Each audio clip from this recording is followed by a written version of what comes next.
من فیلم ذاتو دیدم، به نظرم فیلم دیدنی، تلاش اول کارگردانش برای کارگردانی و فیلمنامه نویسی و به نظرم خیلی تلاش خوب و موفقی شده. هیچ فیلمی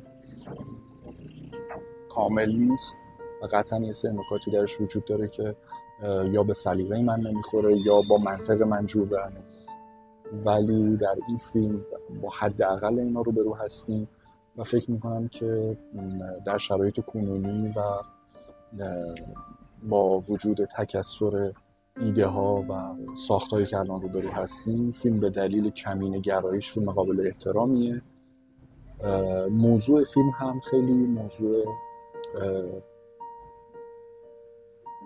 وسوسه برانگیزیه برای کار کردن و به نظرم فیلم با یک کمینه گرایی خیلی منطقی موفق شده که اون موضوع رو به تصویر بکشه.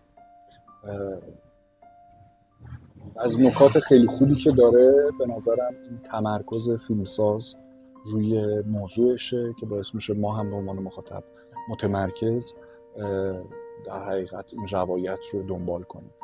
فیلم از هر گونه قصه گویی بی جهت داره خودداری میکنه و به نظرم این نکته خیلی خوبیه توی فیلم.